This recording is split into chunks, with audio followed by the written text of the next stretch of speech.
Now just imagine तुम यहाँ पे बैठे हो और अपनी डॉक्टरी की पढ़ाई कर रहे हो, है ना, खुशी हुई, मन में लड्डू फूटा। चलो, फिर इसका मतलब ये वीडियो तुम्हारे लिए बनी है बेटा। अगर तुम नीट की प्रिपरेशन कर रहे हो, आई एम श्योर तुम्हारा ये टारगेट है, तुम्हारा ये ड्रीम कॉलेज है कि मुझे एम्स दिल्ली में एडमिशन मिल जाए।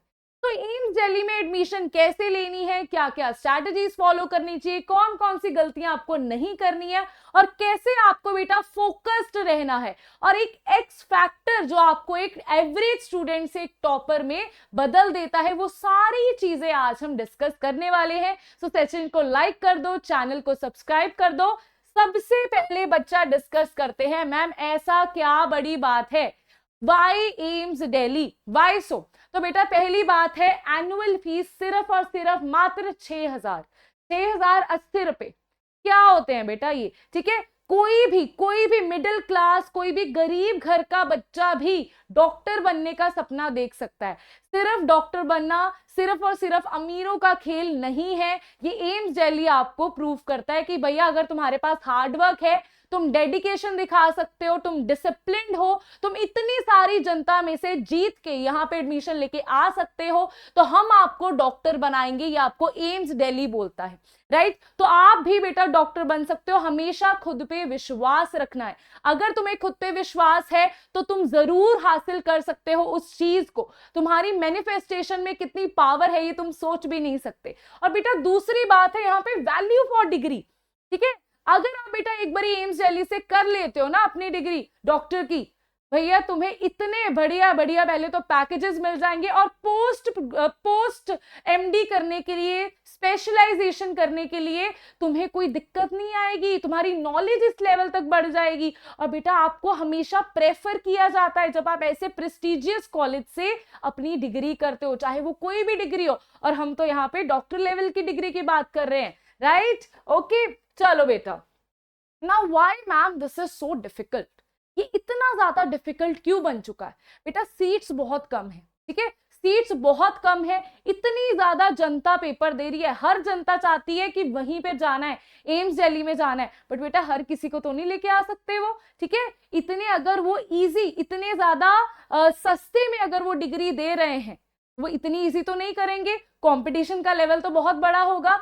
हर इंडिया से हर एक बच्चा जो नीट की प्रिपरेशन कर रहा है उसका ये टारगेट है। व्हाई? बिकॉज बेटा सीट्स बहुत लिमिटेड है, प्रेस्टिजियस है, एनुअल फीस बहुत कम है, इजी हो जाता है फैमिली के लिए आपको सपोर्ट करना, राइट। एंड बेटा दिन रात एक करना पड़ता है, दिन रात तुम्हें पढ़ना पड़ेगा, एक स्ट्रैटेजी को फॉलो करना पड़ेगा। मैं ये नहीं कहती कि दिन रात अंधे व बिल्कुल पढ़ी जाओ, पढ़ना है, लेकिन हाथ में एक स्ट्रैटेजी भी होनी चाहिए, तुम्हारे पास गाइडेंस भी होनी चाहिए। तो वही गाइडेंस मैं अब तुम्हें देने आई हूं। ऐसा ना हो कि तुम मेहनत तो करते जा रहे हो बेटा, लेकिन मेहनत भी सही डायरेक्शन में होनी चाहिए ना। अगर मैं इस वॉल को प्रेस करती रहूं, क्या ये वॉल हिल जाएगी? नहीं हिलेगी ना। अगर मैं इस टेबल को प्रेस करूंगी, ये टेबल जरूर हिल जाएगा, ठीक है। तो आपको इस चीज को ध्यान में रखना है कि आप अपना फोर्स किस डायरेक्शन में लगा रहे हो। तो बेटा सबसे पहले आपको ध्यान में रखने 3 चीजों को ध्यान में रख लेना, 3 चीजों को फोकस में रखना। अक्टूबर, नवंबर एंड दिसंबर टोटली डेडिकेट कर दो, टोटली डेडिकेट कर दो। अगर तुम्हारा अभी भी आपको लगता है कि थोड़ी थोड़ी चीजें मेरी हो नहीं रखी, मैम बहुत बुरा हाल है, कॉन्सेप्ट्स क्लियर नहीं है, 3 महीने दिन रात एक कर लो, बाद में नहीं। टारगेट सेट करो, दिसंबर तक पूरा का पूरा सिलेबस अच्छे से with previous year question revise हो जाएगा, ठीक है। तो आपको क्या करना है बेटा, पहले तो टीचर के लेक्चर, कोई भी टीचर आपको पसंद हो, किसी का भी समझ में आ रहा है, ऑफलाइन ऑनलाइन जहां से भी, आजकल तो फ्री एजुकेशन भी बच्चा इतनी ज्यादा है, ठीक है। कोई भी लेक्चर बेटा, कोई भी टीचर आपको समझ में आ रहा है उनका पढ़ाना, उनसे बेटा पढ़ो। और साथ में एनसीईआरटी, ठीक है, फोकस करो एनसीईआरटी बेस्ड स्टडी पे। आपका नीट का सारा, स्पेशली केमिस्ट्री का सारा बेटा एनसीईआरटी से ही निकल के आता है, ठीक है। तो एनसीईआरटी को बेटा, ये रही तुम्हारी एनसीईआरटी, एनसीईआरटी को ऐसे ही नहीं पढ़ लेना। दिस एनसीईआरटी देखो, ये रही बेटा एनसीईआरटी तुम्हारी, ठीक है। इसको आपने मान लेना है अपना गुरु। देखो मेरे पास कितनी पुरानी एनसीईआरटी है। और एनसीईआरटी को ऐसे रीड नहीं करना, इंडिविजुअलाइज्ड एनसीईआरटी बनानी है। देखो देखो यहाँ पे सारी चीजें अपनी टिक भी करनी है, जो तुम्हें एक्स्ट्रा नॉलेज मिलती है टीचर से, एक्स्ट्रा जो आपको दिखता है प्रीवियस ईयर क्वेश्चन में जो एनसीईआरटी में नहीं लिखा होता उसको एनसीईआरटी में लिख दो। अपनी एनसीईआरटी को इंडिविजुअलाइज्ड कर लेना है, वो एनसीईआरटी तुम्हारी है, उसमें जो जो तुम्हें एक्स्ट्रा पॉइंट लिखते हैं वो लिखो, एनसीईआरटी की एक एक लाइन को समझो, ठीक है। तुम्हारे बाय हार्ट तुम्हें एनसीईआरटी पता होनी चाहिए कि आंखें बंद करो तुम्हें पता हो ये क्वेश्चन यहाँ पे पड़ा है एनसीईआरटी में, ठीक है जी। उसके बाद बेटा अगर प्रैक्टिस करनी है सबसे पहले एनसीईआरटी के इंटेक्स क्वेश्चन, एनसीईआरटी की एक्सरसाइजेस पहले इनको लगाओ। उसके बाद हमारा नेक्स्ट स्टेप आता है प्रीवियस ईयर क्वेश्चन। तो मैम क्या हम वेट करें बैठ के कि पहला पूरा चैप्टर हो जाएगा, पहली पूरी फिजिकल हो जाएगी फिर देखेंगे प्रीवियस ईयर क्वेश्चन को? ऐसा मत करना।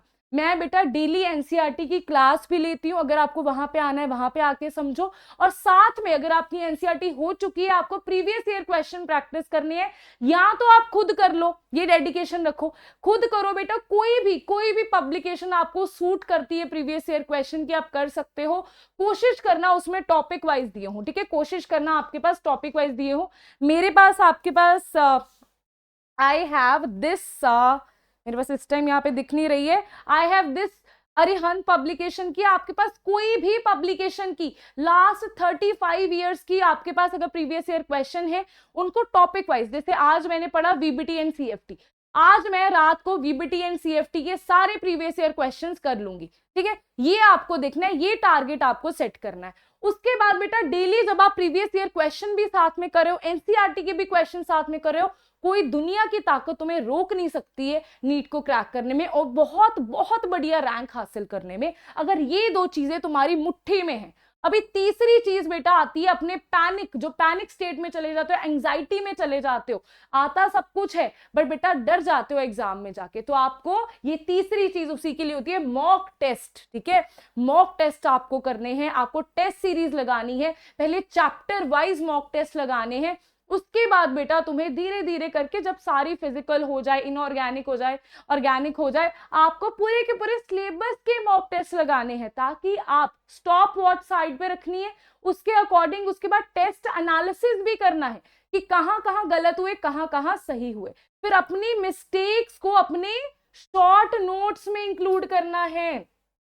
ये बेटा ये एक्स फैक्टर है, आप किसी भी टॉपर से पूछ लेना, ये एक्स फैक्टर है। मैंने खुद ने ये बनाए हुए हैं, ये देखो आपको दिख रहे हैं ना, देखो ये खुद ने मैंने अपने नोट्स बनाए हुए हैं, देखो फॉर्मूला शीट्स यहाँ पे बनाई हुई है, देखो फॉर्मूला शीट्स मैंने बनाई हुई है।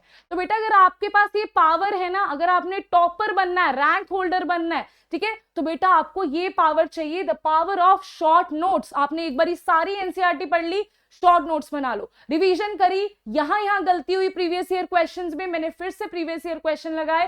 बेटा देखो मेरे को एक चीज मुश्किल लग सकती है, मेरे फ्रेंड को कोई और चीज मुश्किल लग सकती है, तुम्हें कोई और चीज मुश्किल लग सकती है, टीचर को कोई और चीज मुश्किल लग सकती है, ठीक है। जो चीज तुम्हें मुश्किल लगती है वो तुम्हें ही लगती है, वो तुम्हारा वीक पॉइंट है। और जब बेटा हमेशा जिंदगी में याद रखना, जब तुम अपनी वीकनेस पे वर्क कर लेते हो ना, जब तुम अपनी वीकनेस को समझ जाते हो और उस पर काम करना शुरू कर देते हो, तुम दुनिया में कोई भी चीज पा सकते हो, कोई भी चीज। तुम सिंगिंग कर रहे हो, डांसिंग कर रहे हो, शेफ हो, क्रिकेटर हो, कुछ भी, तुमने अपनी वीकनेस पे काम करना होता है। यहाँ पे भी वही करेंगे, अपनी वीकनेस को पकड़ेंगे, क्या वीकनेस है, क्या एक्यूरेसी में वीकनेस है, क्या स्पीड में वीकनेस है, उसे पकड़ेंगे, उस पर काम करेंगे। क्या क्या टॉपिक्स मुश्किल लगते हैं, उन टॉपिक्स के अलग से नोट्स बनाएंगे। क्या क्या चीजें आप भूल जाते हो, उनको शॉर्ट नोट्स में अलग पेन से हाईलाइट करेंगे। ये चीज अगर आपने कर ली ना, ये चीज अगर आपने कर ली, आपको कोई नहीं रोक सकता। और एक याद रखना, revision is the key, practice is the key. Practice आप कैसे करोगे, जहां से भी कर लेना बेटा, पहले ऑर्गेनिक में, इनऑर्गेनिक में, फिजिकल में एनसीईआरटी को अच्छे से कर लेना। उसके बाद मैंने आपको बताया जैसे फिजिकल में प्रैक्टिस बहुत ज्यादा चलती है, तो आप एन अवस्थी की बुक ले सकते हो या ओपी टंडन की बुक से कर सकते हो, टोटली योर चॉइस, बट आपको क्वेश्चन बनाने आने चाहिए। वो आएगा बेटा प्रैक्टिस से ही। Practice makes a person perfect, always remember this. और इसी मंत्र के साथ मैं आपको अलविदा बोलती हूँ। ऐसे ही बेटा जोश के साथ पढ़ते रहिए और पूरी मेहनत करिए। अगर आपने एक बारी ठान ली ना, अगर एक बारी कमिटमेंट कर दी, तो किसी की भी मत सुन ला, बट अपने दिमाग में एक चीज ठान लो कि मुझे ये चीज हासिल करनी है और मैं करके रहूंगा, मैं करके रहूंगी। डेली उस चीज को मैनिफेस्ट करना है। एक और छोटा सा टिप देती हूँ एंड में, बेटा इन सब के बीच में ना बहुत प्रेशर आ जाता है, बहुत ज्यादा प्रेशर आ जाता है, तो आपको एक चीज नहीं भूलनी, एक चीज नहीं भूलनी, डेली ना 10-15 मिनट की वॉक रखो अपने इसमें। अगर थोड़ी बहुत कोई योगा वोगा आती है, अगर तुम्हें थोड़ा बहुत एक आधा प्राणायाम आता है, कोई अलोम विलोम आता है, तो कर लिया करो, दिमाग को रिलैक्स रखो। और ये जो पानी की बोतल है ना, अपने साथ रखो, पानी की बोतल अपने साथ रखो, हाइड्रेटेड रहो, अच्छा खाना खाओ, रिलैक्स रहो, बट जम के मेहनत करते रहो। Okay then bye bye, take care, thank you so much.